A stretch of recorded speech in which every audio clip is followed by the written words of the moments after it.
Welcome, parents. I'm Mrs. Stark, and I am one of the sixth grade digital campus teachers this year. I'm here with my two co-teachers, Ms. Zhang and Mrs. McGarahan, and we are going to record a short presentation for you that explains not only some of our philosophies and policies about the digital campus, but also the curriculum that we teach.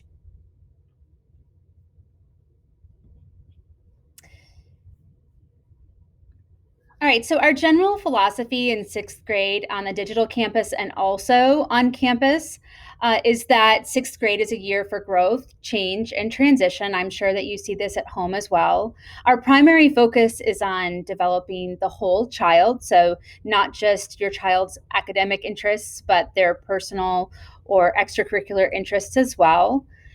We really want kids leaving sixth grade feeling more responsible for their own educational success, but also more independent as a person. So, gradually this year, parents should do less and less.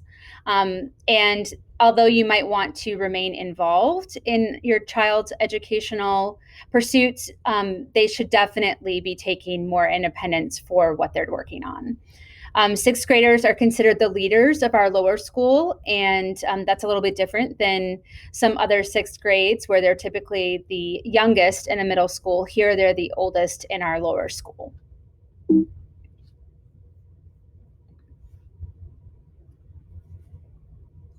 Digital campus absences.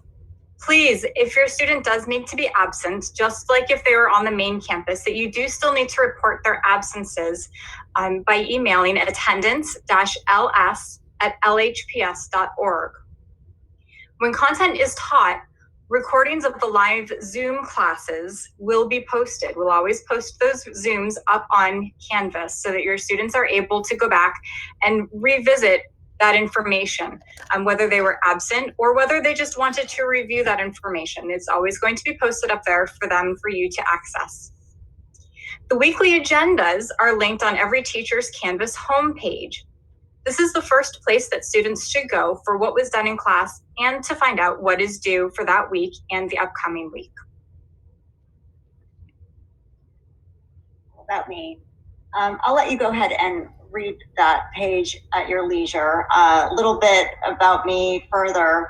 I grew up in the Northeast and in Southwest Connecticut, actually. And so my family, my friends usually had not a thick accent, but an accent. My mother would, she had this phrase, it's go ahead. And we would always say, and the translation is go ahead. So I kind of developed this fascination of my diction being really clear. My dad was a mathematician, so I had kind of that going against me. I was never good at math, and I just developed this love of writing and grammar. And I know it's strange that I love grammar, but I do. When I started teaching at Lake Highland, I was not an English major. I was an education major, and my teaching partner was an English major. So I was fascinated to learn all of these new grammar rules. I thought, I've been doing this wrong all along. So this is my 14th year teaching this curriculum in English. And so I feel like I know what I'm doing. And if I don't, I will ask my teachers on campus. So yeah, that's me. Reading. So reading will be taught each morning by your child's homeroom teacher. We do the morning meeting first and then jump into reading. We have 4 novel studies, 1 per quarter. The current novel that you've probably seen, you should see, is Al Capone Does My Shirts. We do some reading comprehension checks on Canvas, lots of discussions in class. Devil's Arithmetic will be the second quarter. Greek Gods will be the third quarter, and Touching Spirit Bear is the fourth quarter. We also have reading skills. It's a workbook called Stars, which we will jump into sometimes. Vocabulary will be also incorporated, and it's that orange book that your child should have. And then there is the Independent Reading Book Challenge, which actually today was the due date for, actually would have been 2 days ago because this is going to show on Thursday. Your child should have a book by now that they want to do. It should be something that they haven't read. Definitely not Al Capone Does My Shirts.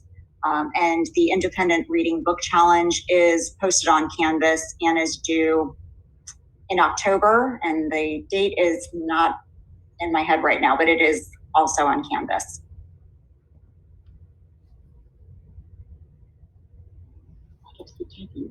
So English consists of it's grammar and it's writing. The grammar is this guy right here. We use the grammar workbook. It's a nice teal color. There is also there's a link to the textbook on my Canvas page. There will also be resources. It'll be in the grammar section on my Canvas page with I don't know, PowerPoints and just little tips, the rules so the kids can look back. And the idea is to do the page with intention, not race through it, because the better you are at doing the homework, the better off they're going to be come test time and quiz time and future writing. The IXL is there's a class link, and your child can get right into IXL by clicking through ClassLink. And that'll be, it just depends on the assignment. It's a certain number of questions that are assigned or a minimum number to reach, and always an 80% SMART score, but that'll always be listed in my Canvas. The formal writing it's the whole writing process. So we spend usually a couple of weeks on it, depending on the piece. We go through everything from just jotting down notes all the way to the end of it, to their polished piece. So lots of different phases. It's not like, oh, we just write it today and we submit it. We go through revising and editing and an extensive amount of steps. We started off with a friendly letter that was just due on Sunday. And then we'll go into more types of letters, an academic email, a business letter. And then eventually, my favorite is a Yelp style review, where it's a descriptive writing and the kids can review a restaurant that they've been to. I mean, I don't think anybody's really going out right now, but hopefully when that time comes, they can go, or something that they've been to in the past, a hotel, some sort of business that they can review. That's always a lot of fun. Persuasive writing as well. We do kind of a debate style, and then a research paper that is in conjunction with the social studies department, where they choose their country and do. So we do the research and writing in class, and social studies will do it's for international festival, and that's probably more toward April. And then the personal journals we'll do a couple of times a week. It's in a Google document, and it's free writing on a topic of their choice. I promised them on my life that I would never have them share. I would not make them share their writing in class, just for a safe space. And if they know that, okay, I don't have to share it until the end of the quarter, only with my teacher, then I feel like they're going to just relax a little bit and not get so caught up in, we're not getting caught up in grammar concepts. It's just to practice writing purely. That's it for English. Hi, I'm Kate Zhang. I'm a Jersey girl, always have been, always will be at heart. I am a Gator. That's been a more recent endeavor. That's been a lot of fun. And I've been teaching for 14 years. Some of you may have remembered me from the music classroom as well, or from being in the middle school office, if you have older students. So Lake Highland has always been a second home to me, even growing up. I've had family go to Lake Highland, teach at Lake Highland. So I grew up knowing the Lake Highland name and just loving everything about the school. And I'm thrilled to be here with your students again this year. I teach science. For the first 9 weeks, we'll be covering lab safety, metric measurement, and the scientific method. After learning about the scientific method, your child will come up with his or her own experiment, which they'll do at home, but we'll do the other steps of the scientific method together in class. This is the Science Showcase. The Science Showcase is like a science fair, but there's no judging involved. There is a grading rubric that students will follow, and they'll help them through each step to complete their project. In the second 9 weeks, we'll learn about the parts of the microscope and take a look at the makeup of cells. In the third 9 weeks, we'll dive into genetics, DNA, and how and why students look the way they do. The fourth 9 weeks are focused on the systems of the human body, including the skeletal, muscles, and joint systems, the digestive system and health, the circulatory, respiratory, nervous, excretory, and endocrine systems, and the immune system and non- and infectious diseases. Students will use 2 workbooks in science. We'll use the Cells and Heredity book the first, second, and third 9 weeks, and the Human Biology book the fourth 9 weeks. The nice thing about these books is that they're both a textbook and a workbook in one. I'm so excited to be teaching your student about life science. I love it, and I know they will too. Okay, a little bit about me. I think that I shared some of this information when we did the back to school orientation in August. However, we're now welcoming some new students. So, in case I don't know you from fifth grade or haven't taught you in the past, I am also from the Northeast. I'm from Connecticut. And I moved to the Midwest in high school, and then I went to college in the Midwest as well. I have been working in education for 22 years now. It's hard to believe. This is my second time at Lake Highland. My first time teaching here was about 10 years ago, and I taught fifth grade language arts and social studies at that time. I returned to Lake Highland last year, and I was in the fifth grade teaching English. So I had many of your children last year. I am married to an active duty Marine. He's still active duty for a couple more years, and he works here over at UCF. And then we have 3 boys who go to Lake Highland. Things that I love doing, I think everybody knows this if they were in my class last year. I'm a huge sports fan. I love watching all kinds of sports, and I love to travel to see my family and friends that live all over the country. This year I'm teaching world geography, and world geography in 6th grade is really foundationally based on map skills, reading maps and understanding them, but also the 5 themes of geography. And we'll look at different regions of the world, different continents, and we'll study them from the perspective of location, place, region, movement, and human environment interaction. Those are the 5 themes of geography. We'll look at Latin America, Africa, Asia, and then at the end of the year, Europe and Russia.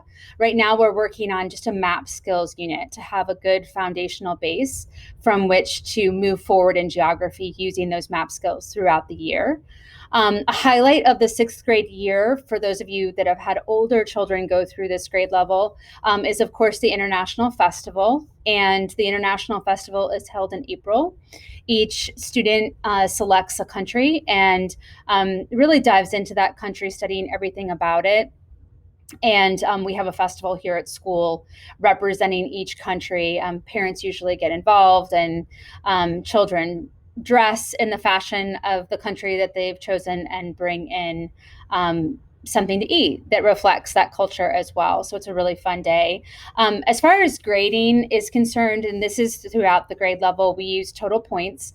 We don't have anything that is weighted more heavily than anything else. However, we do, of course, have quizzes and tests and projects which are worth more points than things that would happen on a daily basis, like participation, discussion posts, etc. So that's kind of how the grade level works in general with regards to grading.